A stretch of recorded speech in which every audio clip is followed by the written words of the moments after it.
자, 오늘 그 시민보살은 우리 사회와 어떻게 만나야 할까라는 주제인데요.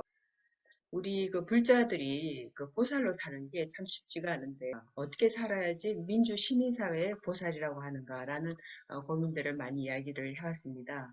만약에 우리가 시민보살을 양성한다라고 했을 때 시민보살은 우리 사회에서 그 시민보살의 마음으로 우리 사회에 참여하는 올바른 정치적이고 윤리적인 자세를 어떻게 만들어야 될까? 혹은 자기 교육으로서의 시민 교육의 차원에서 한번 모색해보고자 이렇게 박병기 교수님께 귀한 시간을 부탁드렸습니다. 그래서 오늘 그 여는 강의로서 우리 박병기 교수님께서 강의를 해주실 건데요. 그 한국교원대학에서 지금 현재 강의를 하고 계십니다. 특히 이제 박병기 교수님께서는 철학 중에서 특히 불교 철학에 대해서 관심을 많이 가지고 계시고 그 불교 철학과 윤리를 공부를 그 불교 원전 전문 학림에서 공부를 하셨다고 합니다. 특히 최근에 너무 바쁘신데 그게 이제 교육부 민주시민교육 자문위원장을 역임하시면서 여러 가지 그 프로그램을 만드시고 하시느라고 너무 바쁘신 와중에 이렇게 귀한 시간을 내주셨습니다. 반갑습니다. 불교 아카데미 원장이신 옥복연 소장님께서 시민보살대학이라고 하는 전제를 가지고 사실 이제 가능하다면 내년 정도에는 시민보살대학이 출범했으면 좋겠다라는 바람을 갖고 지금까지 움직여 왔고, 이 강좌는 이제 그 시민보살대학의 교육과정 커리큘럼의 하나로서 어떤 것들이 들어갈 수 있을까를 모색하는 과정에서 불교와 시민사회의 만남과 관련된 그런 강좌를 어, 마련하기 위한 일종의 파일럿 강좌로 시범 강좌로 한번 열어본 것입니다. 그래서 이제 첫 번째 만남에서는 시민보살이라는 개념을 중심으로 해서 불교가 우리 시민사회와 어떻게 만날 수 있을까? 이건 뭐 열린 물음이고 화두지요, 사실은. 그게 불교가 우리 시민사회에 어떻게 만날 수 있을까라는 물음은 한편으로는 지금 현재 어떻게 만나고 있는가라는 일종의 현실 또는 현상의 차원을 묻는 것이기도 하고, 또 다른 한편으로는 그럼 도대체 앞으로는 어떻게 만나야 잘 만나는 것일까? 그런 당위적이고 이상적인 차원의 물음을 동시에 내포하고 있습니다. 두세 가지 정도 이야기를 해보는 것으로 이렇게 준비를 해봤습니다. 첫 번째는 우리 사회를 바라보는 그 객관적이고 공정한 시각을 갖는 것이 참 어려운 일이 됐습니다. 그러니까 자기 스스로가 인식의 주체이면서 대상이라는 이중성 때문에 그 어려움이 가중되고, 그런 가운데서 이제 자신의 출, 출생 배경이나 아니면 성장 배경이나 또는 자신이 지금 속해 있는 사회 구조적 맥락이나 이런 것에 따라서 전혀 다른 인식을 가질 수 있고, 그 인식이 어떤 허용 범위 안에 있다면 모두 가능하면 허용해주고 포용하는 것이 민주사회의 바람직한 모습이죠. 그런데 이제 우리 사회뿐만 아니라 특히 20세기에서 21세기로 넘어오면서 전 세계적으로 그 세계관들 사이에 일종의 그 대화 불가능성, 소통 불가능성이라고 하는 문제가 중요한 사회과학의 과제로 또 철학의 과제로 등장하고 있습니다. 그 대표적인 나라는 뭐 우리보다는 오히려 미국이죠. 미국 사람들은 그 두 유력 정당에 속한 사람들이 상대방을 오히려 외국에 있는 적보다 더 강한 적으로 성장하고 있다. 이렇게 미국 그 학자들이 분석한 지가 오래됐습니다. 저는 그게 미국 사회 문제라고만 생각했습니다. 그리고 미국 사회 문제지 우리는 그렇지 않다. 우리는 세상을 우리 사회를 바라보는 시각에 차이가 많이 있지만 서로 기본적으로는 소통 가능하지 않는가. 한국이라는 어떤 동일한 민족이라는 그런 것도 있고 그런 정체성이 상당히 확실해서 별다른 문제가 안 될 것이다라는 생각을 하고 있었는데, 점점 시간이 가면 갈수록 이제 그 차이가 심각해져 가지고 대체로 30대 30, 40 그렇게 특정 그 거대 정당을 지지하는 강렬 지지파들인 거죠. 그 사람들은 그 정당에 속한 사람들만 인정하고 상대방에 속한 사람들은 완전히 적으로 상정하는 그런 모습을 보이죠. 그리고 이제 나머지 40%가 그래도 우리 사회를 지탱해내고 있는 셈이죠. 그나마 그래도 그 40%가 그 대통령이나 기타 뭐 국회의원을 결정짓는데 중요한 역할을 하고 있기 때문에 그나마 우리 사회가 이만큼이라도 버티고 있다라고 할 정도로 20세기 말에 마사 누스바움이 자신이 속한 미국 사회를 보면서 그렇게 한탄하고 잠을 못 이루겠다 뭐 이런 얘기를 했던 것이 2020년을 전후해 가지고는 우리나라에서도 그대로 벌어지고 있고 문제는 그게 더 강화될 것 같은 느낌을 주기도 한다는 것입니다. 이렇게 그러니까 한 시민사회라고 한다면, 한국 시민사회라고 한다면 서로를 용납할 수 있는 범위를 갖고 있어야 되는데, 시민사회의 분열이 이제 어느 선을 넘어서 버리는 거죠. 아직까지는 저는 그, 뭐 좁게 보면 30%, 넓게 보면 40% 정도의 중도 세력이 있어서 시민사회 분열이 끝까지 가지 않고 있다고 생각하고 있는데, 어떻게든 이 40% 중도 세력을 지켜가는 것이 우리들의 과제가 된 셈이지요. 두 번째로는 그 시민사회와 불교가 어떤 방식으로 어떻게 만날 수 있을까? 그 만남의 가능성이 과연 무엇일까? 그런 말씀을 드려보고, 마지막으로는 그러면 저는 뭐 그 불자라는 표현보다는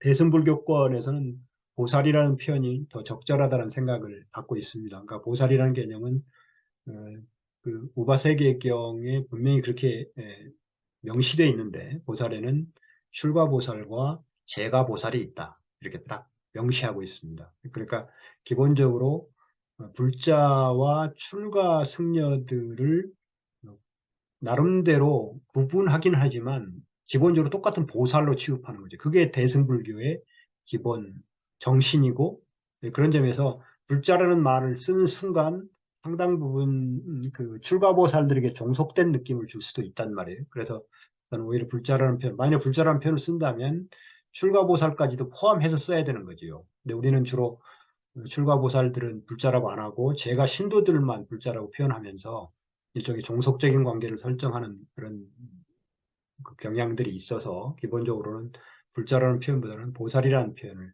적절히 쓸 필요가 있다는 생각을 하고 있고 그런데 이제 그 보살이 사부대중 공동체의 구성원으로만 살고 있는 게 아니라 시민사회의 구성원으로 살고 있기 때문에 어떤 방식이든지 시민으로서 이제 다중 정체성을 갖고 사는 것이죠. 하나는 보살로서의 정체성이고 하나는 시민으로서 정체성인데 그 두 정체성, 그 다중 정체성 사이를 어떻게 연결시킬 것인가가 보살들 모두의 과제로 부각돼 있죠. 그거를 어떻게 해낼 것인가를 이제 다음 주에 특히 제가 관심을 갖고 있는 시민교육적 관점에서 살펴보고자 하고 오늘은 이제 앞에 두 가지 주제를 중심으로 좀 같이 말씀을 나눠볼까 하는 생각을 했고 첫 번째 과제 그러니까 우리 그 21세기 초반 한국 사회라는 인식 대상이 상당히 어렵다라는 말씀을 드렸고 그 이유가 이제 우리가 인식의 주체이면서 동시에 대상이 된다는 이중성이 전제돼 있고 그래서 여러 가지 어렵긴 하지만 그래도 최소한 합의가 가능한 어, 한국 사회를 바라보는 기본적인 그 전제, 명제는 두 가지인 것으로 보입니다. 하나는 우리가 세계화된 민주 자본주의 기반의 성장 이념 속에서 살고 있고 그것이 그러니까 민주주의와 자본주의가 결합된 형태의 이념이 사회를 지배하고 있다. 그리고 그것이 특히 이제 20세기를 넘어서면서 세계화된 자본주의 체제의 한 구성원으로 적극적으로 우리가 살아가고 있다라고 하는 거 하나하고 두 번째로는 고착된 분단 구조에 기반한 분단 사회이기도 하다는 것입니다. 우리가 공유할 수 있는 기본적인 한국 사회를 바라보는 두 시각은 하나는 민주 자본주의 사회이고 또 한 사회는 분단 사회라고 하는 것입니다. 이런 것들이 이제 우리 한국인들의 일상과 삶의 양식, 가치관, 기타 이런 것들을 전반적으로 지배하는 어떤 바탕을 이루고 있다는 것입니다. 근데 그런 과정에서 특히 이제 한국 시민사회가 갖고 된 지금 현재 21세기의 가장 특징적인 것은 한편으로는 우리가 민주화 산업화를 상당히 성공적으로 이루어냄으로써 세계적인 주목의 대상이 됐고 거기에 이제 21세기에 들어오면서 김구 선생이 그렇게 염원했던 문화 강국으로서의 모습까지 갖추게 되면서 K컬처라는 이름으로 세계적인 주목의 대상이 됐다는 것입니다. 근데 또 한편으로는 그런 과정을 우리는 특히 미국을 중심으로 한 선진국 따라잡기로 앞뒤 안 가리고 해왔고, 그런 과정에서 여전히 선진국 바라기의 모습을 보여주고 있다는 거예요. 근데 문제는 이제 이때 선진국 바라기에 그 선진국이 있지 않은데, 있지 않다는 것이 거의 명료하게 드러나고 있는데도 계속 선진국 바라기를 하다 보니까 없는 선진국을 계속 만들어내는 어리석음을 계속 범하고 있다는 것입니다. 문제는 지식인들이라고 하는 사람들 또는 저 같은 교수를 포함해서 지식인들이라고 하는 사람들의 서구 종속성이 심각해서 그 사람들이 그걸 하는데 앞장서고 있다는 것이죠. 우리가 외적으로 상당한 민주화, 산업화 그리고 문화 영역까지 예, 충분한 성공을 거두기도 해서 뭐 외형적으로는 완전히 성공한 나라인데 그 성공을 해온 과정에서 우리가 붙들고 있었던 뗏목인 선진국 바라기를 여전히 버리지 못하고 붙들고 있는 그런 좀 우스꽝스러운 상황에 처해 있다. 이렇게 21세기 초반 한국 사회를 분석해 볼 수 있을 것입니다. 이런 사회 속에서 살아가는 우리는 여기서 이제 이른바 시민이자 불자 이렇게 표현했는데 이 불자라는 표현이 우리가 일반적으로 쓰고 있는 표현이죠. 그런데 한편은 이거는 우리 모두는 시민이다. 근데 동시에 불자이기도 하다. 그런데 이 둘 사이의 간극을 어떻게 인식하고 극복할 수 있을까라는 물음을 던질 수밖에 없고 그 전제는 한편으로는 시민사회의 구성원이면서 동시에 사부대중 공동체의 구성원이다. 그런 다중 정체성을 어떤 방식으로 어떻게 연결시켜서 자신의 통합적인 정체성으로 형성해 낼 것이냐. 이게 이제 주된 과제가 되는 것이죠. 시민으로서 나는 누구일까? 이렇게 물음을 던질 수 있는데 이 불자라는 게 도대체 뭘까? 내가 추앙하는 어떤 스님도 있어야 되고 신도로서의 뭔가 역할을 해야 되고 뭐 그런 생각을 하는 저는 그런 의미에서 불자는 아니거든요. 불자이고 싶지 않고. 그래서 저는 좁은 의미의 불교도가 아니다. 이렇게 얘기하기도 합니다. 불교란 말은 붓다의 가르침인데 붓다의 가르침은 어찌됐거나 많은 사람들에게 여전히 매력적으로 다가오는 것 같습니다. 제러미 리프킨이라고 하는 미래학자의 그 회복력 시대라는 그 책을 보니까 어떤 표현인가 하면 우리는 기껏해야 그 흐르는 물에 잠깐 떠서 같이 흘러가고 있는 그런 존재에 불과하다. 그런 얘기를 썼더라고요. 근데 그게 전형적인 불교적 표현이기도 하거든요. 근데 붓다의 가르침이 매력적인 이유는 자신과 자연, 사회를 있는 그대로 바라보면서 그것에 근거해서 와서 봐라. 와서 보고 확인해라. 그리고 그게 맞으면 그걸 받아들여라. 이렇게 얘기하죠. 그러니까 과학적인 자세하고 가장 잘 어울리는 그런 가르침이어서 붓다의 가르침은 여전히 매력적인 것 같습니다. 근데 그 불교가 우리에게 다가오는 양상은 한편으로는 그런 붓다의 가르침으로도 다가오지만 또 한편으로는 한국 불교로서도 다가오거든요. 그런데 우리 사회에서 불교의 이상은 아시는 것처럼 기본적으로는 대표적인 그리스도교와 함께 제도 종교이고 동시에 전통 문화의 기반 중에 하나인 거예요. 유교와 함께. 이런 위상이 있는가 하면 또 한편으로는 세상의 걱정거리의 하나이기도 하지요.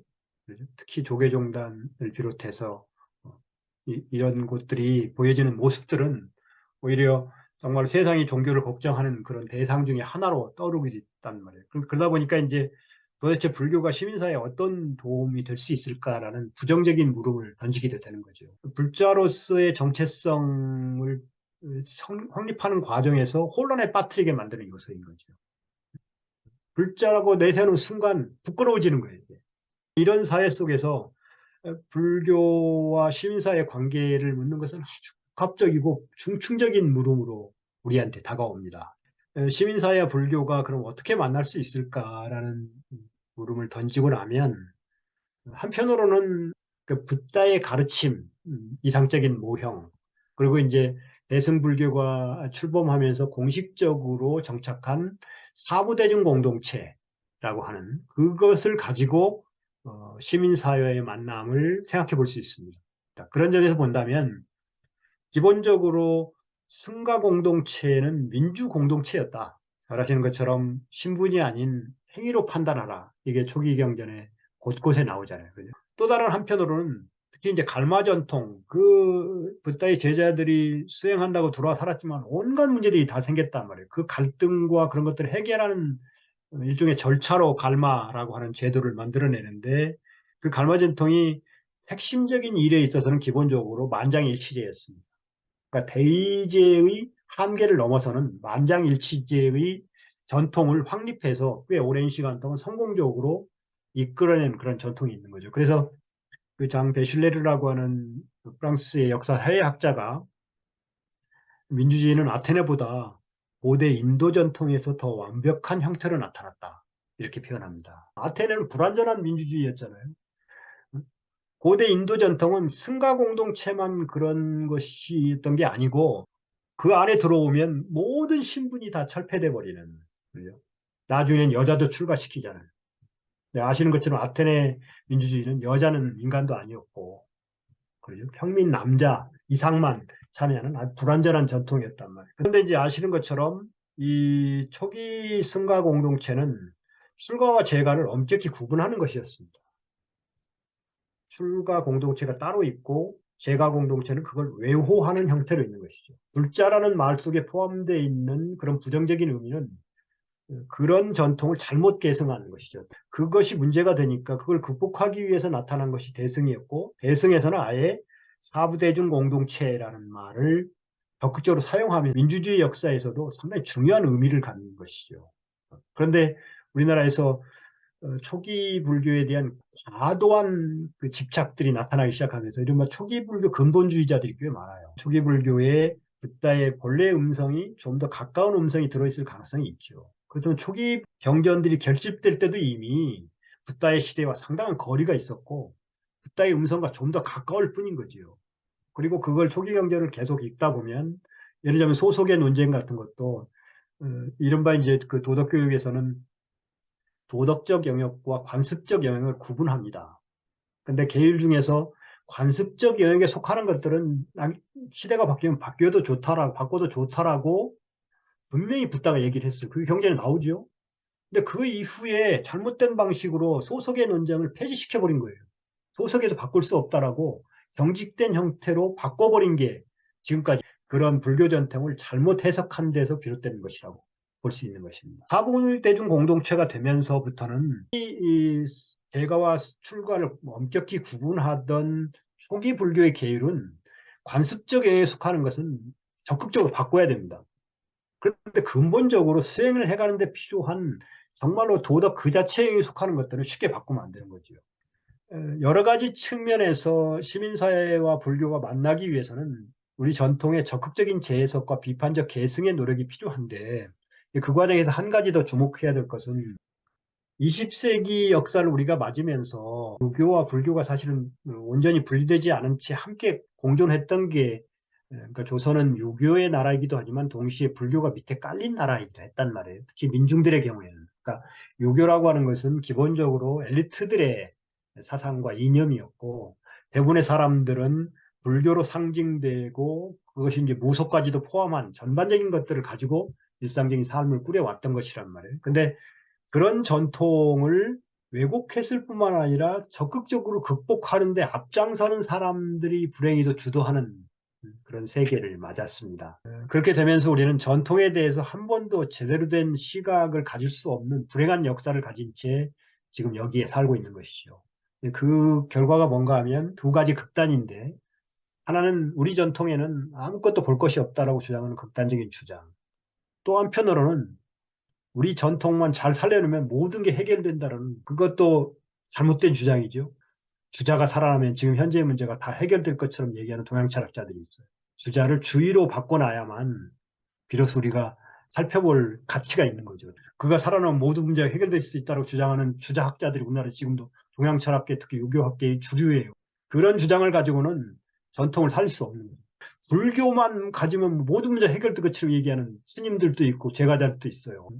불교는 이제 여러 사상적 전통 중에 하나인 거예요. 불교는 일정한 시대적 한계 안에서 지속적으로 변화하면서 지금까지 살아남은 인류 전통 중에 하나일 뿐이죠. 객관적인 자세를 가질 수 있을 때라야 불교의 장점도 제대로 볼 수 있는 거죠. 그런데 시민사회 불교의 만남에서 꼭 기억해야 될 것은 불교는 어찌됐거나 출발부터 평등 기반에 심지어 남녀 평등 기반까지도 그 시대를 기준으로 하면 지금 말하면 비구니 팔경법이 있으니까 말도 안 되는 소리죠. 그렇지만 2600, 700년의 그 시점을 본다면 평등 기반의 시민사회적 지향을 갖고 있는 종교이자 철학이자 사상이다. 이렇게 얘기해 볼 수 있습니다. 그러다 보면 시민사회와 불교의 만남은 상당히 적극적으로 이루어질 수 있는 가능성이 열려 있는 것이죠. 근데 그렇게 하기 위해서는 양극단을 피해가야 된다는 것입니다. 이제 시민의 일상으로 들어와서 보살이라고 하는 개념, 이걸 좀 본다면 우리 시민의 일상은 아까 말씀드린 것처럼 세계화된 자본주의에 포섭된 전형적인 쾌락을 추구하다가 늘상 불만이고 뭔가 불안하고 그러다가 우울해지고 또 뭔가 가만히 뭐 이상한 것이 있으면 갑자기 기분이 업되고 뭐 이런 것들을 자신의 삶을 주체하지 못하는 게 자본주의적 시민의 일상이기도 하거든요. 그런 것들을 바람직한 의미의 시민이 그런 것들을 적극적으로 인식하면서 자신의 개인의 삶과 시민사회에서 극복하고자 하는 노력을 해 가야 되고, 그렇게 하는 과정에서 각 사회별로 역사적인 그 과정을 통해 형성된 시민사회의 양태에 주목할 필요가 있습니다. 근데 우리 시민사회는 저항적 시민사회가 기반이 돼서 형성됐습니다. 그러니까 우리 시민사회가 처음 등장한 게 언제냐라고 한다면 저는 동학에서부터라고 생각합니다. 구체화된 시민사회를 짧은 시간이지만 구현하기도 했죠. 그런데 불행히도 외세가 들어오면서 와해돼 버리고 그랬는데도 그 흐름을 다시 회복해가지고 3.1이라고 하는 걸 통해서 저항의 몸짓을 보이고 객관적으로는 3.1도 결국 실패했죠. 그 저항적 시민사회의 뿌리는 그대로 간직하고 있다가 그것이 4.19, 또 광주, 그 6월 항쟁, 그리고 최근에 촛불까지 한국 시민사회가 내세울 수 있는 가장 큰 특징은 저항성이다. 그 당시에 권력이 된 저항성을 한번 폭발해버리면 사실 우리처럼 그렇게 폭발시키는 나라가 많지 않잖아요. 역사적으로 보면. 상당히 소중한 자산이라고 생각합니다. 한편으로 우리 시민사회는 저항성 그 이후에 제도화시키고 그걸 일상적인 영역까지 확장시키는 데는 상당한 결함을 갖고 있다. 이 사실을 분명히 인식할 필요가 있다는 것입니다. 그러다 보니까 남는 건 뭔가 하면 거대 양당의 적대적 공생체제만 남는 거예요. 그리고 그 두 쪽에만 속하도록 막 강요해요. 심지어 불교 단체에서 그런 거 강요해요. 그러니까 시민사회가 분열되어 있는 거죠. 근데 그나마 마지막 희망은 그게 한 60% 정도에 머물고 나머지 40%가 그걸 바라볼 수 있는 객관적이고 공정한 시선을 갖고 있다가 선거 때가 되면 표출해서 균형을 잡아주는 역할을 할 수 있는 가능성이 열려 있다는 것입니다. 오늘 주제의 어떤 점에서는 핵심인데 기본적으로 보살은 아까 말씀드린 것처럼 사부대중 공동체의 구성원이자 주체들이죠. 당연히 보살에는 출가보살과 재가보살이 포함됩니다. 그러니까 출가보살들은 자기들이 어떻게 시민사회에 적극적으로 참여할 수 있을까 또는 시민사회의 구성원으로서의 자신과 출가보살로서의 자신의 관계성을 어떻게 정립할 수 있을까라는 과제가 또 다르게 주어진 것이죠. 문제는 여기 우화세경에 뭐라고 나오는가 하면 보살에는 출가보살과 재가보살이 있다. 출가보살은 출가한 보살이고요. 재가보살은 집에 있는 보살이다. 재가보살은 다만 세속의 유혹에 그래서 더 노출될 가능성이 높다. 이렇게 얘기를 해요. 근데 지금은 출가보살도 재가보살 못지않게 세속의 유혹에 더 노출될 가능성이 있고 오히려 이렇게 소극적으로 감추면서 하다 보니까 더 강렬하게 노출되게 되죠. 그러니까 이미 그 경계가 깨져버린 거예요. 그런 점에서 우리 시대의 출가와 재가는 각자 자신들의 삶의 영역에서 보살로서의 삶을 살아가야 되는 그런 과제를 안게 된 것이죠. 그러니까 출가 보살을 우리가 비판하고자 할 때는 재가 보살로서 우리가 얼마나 잘 살고 있는가를 동시에 생각하면서 비판을 해야지 그렇지 않으면 비난이 되는 거죠. 또 다른 측면을 보면 출가 보살들을 높이 생각하고 우리는 낮은 위치에 있으니까 이런 식의 반시민사회적 인식을 갖고 있는 것이라고 볼 수 있다는 것입니다. 그런 점에서 재가 보살의 깨달음 가능성에 대한 확신과 주체성을 회복할 필요가 있다는 것입니다. 재가 보살도 자기의 노력에 따라서 깨달음의 가능성을 이룰 수 있다. 자기 안에 붓다가 있다. 그걸 분명히 믿고 가야 되고 동시에 주체성을 회복해야 된다는 것입니다. 그런데 이제 우리 시민사회가 안고 있는 아까 장점은 일종의 저항성, 견고한 저항성, 그리고 그 저항의 경험의 공유 이런 것들이 있죠. 또 다른 한편으로는 윤리적 결핍이 심각해요. 윤리의 핵심은 일관성입니다.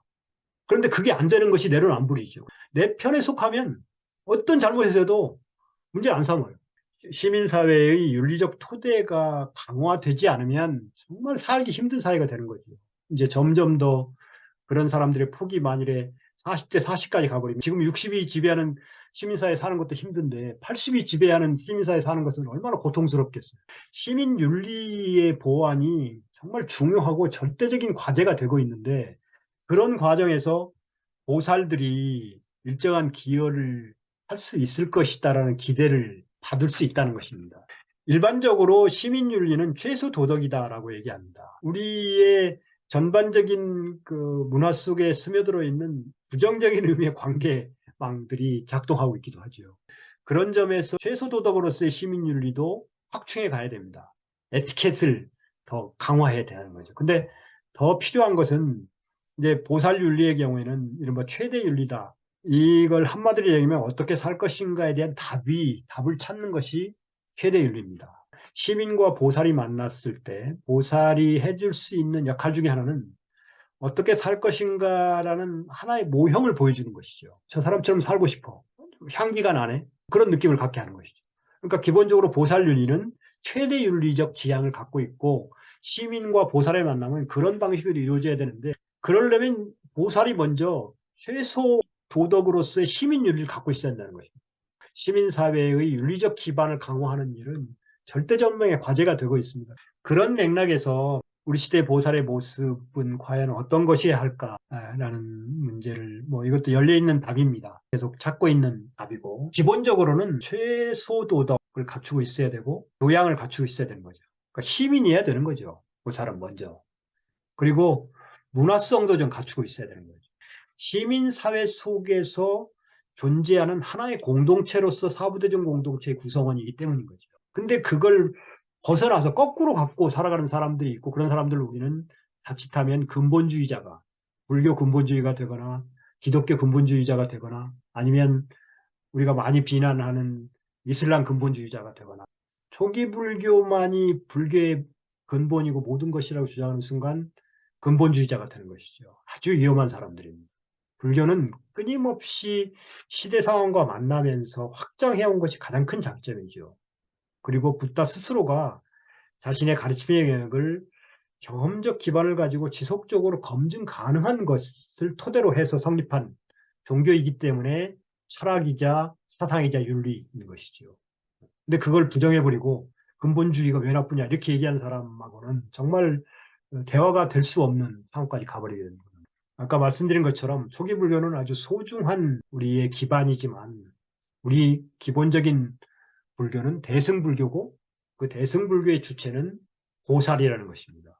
그리고 보살 중에 출가보살과 제가보살이 있을 뿐인 것이죠. 그런 전제를 갖고 기본적으로 보살은 시민이어야 한다. 최소 도덕을 갖추고 교양이 좀 있고 또 문화적인 어떤 감수성도 있고 그런 시민이어야 되고 그런 다음에 이제 모범적 주체로서 모범적 시민 중의 하나로서 보살이 역할을 해낼 수 있다면 자신의 삶을 연기적 독존의 지혜로 이끌어가는 우리는 연기적으로 얽혀서만 존재할 수 있다. 이게 붓다가 발견한 최고의 진리잖아요. 근데 불교는 동시에 개개인의 삶의 어떤 소중함을 강조하는 것입니다. 이게 원래는 이제 존중할 존자를 써야 되는데 저는 이게 있을 존자로까지 확장돼야 한다고 생각합니다. 연기적 무존을 전제로 해서 혼자 살아갑니다. 그런 점에서 연기적 독존의 지향이라고 하는 자세는 불교 기반의 생활 철학이자 동시에 이게 사회 철학이기도 하죠. 그걸 바탕으로 해서 자기 스스로가 모범적인 시민으로서 삶을 살아가면 그게 한국 시민사회에 좋은 영향을 미칠 수 있고 그런데 이제 안타깝게 느껴지는 것은 그 보살이라고 생각되는 분들도 자신들을 어떤 당파적인 시민으로 제한해버리는 거예요. 현재의 정권에 대해서 비판해야죠. 그 비판의 잣대를 자신이 지지하는 사람에 대해서 똑같이 적용할 수 있어야 돼요. 그래야만 그가 비로소 윤리가 있고 비로소 시민인 거죠. 그리고 그 잣대를 나한테도 들이댈 수 있어야 되는 거죠.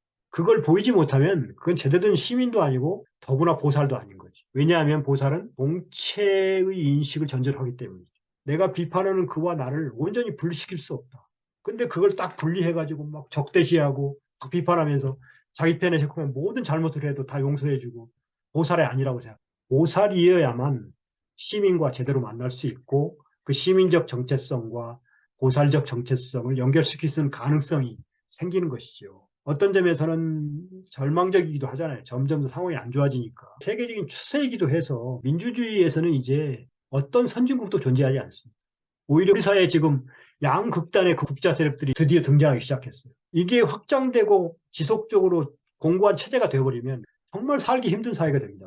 그랬을 때 어디선가 흙탕물을 맑게 하는 샘물처럼 무언가가 나와야 되고 저는 그런 과정에서 보살이 적극적인 기여를 할 수 있고 기여해야 된다고 생각합니다. 그렇게 하기 위해서는 동체의식을 가져야 돼요. 동체를 전제로 하자면 자비가 안 나오죠.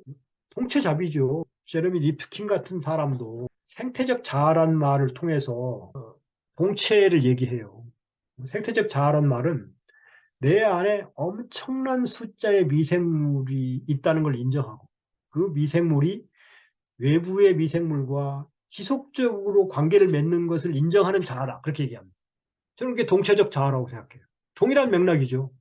인간과만 관계 맺는 게 아니라 다른 존재자들과 관계를 맺어야만 비로소 나의 존재성이 가능해지는 그게 동체의식이란 말이에요. 시민성과 보살심을 동시에 갖춘 시민보살의 등장이 정말 필요하고 시민보살을 양성한다는 차원이 아니라 나 스스로 그런 사람이 되려고 노력하는 것이죠. 그래서 다음 주제 중에 그걸 넣어놓은 것인데 시민교육은 기본적으로 자기교육입니다.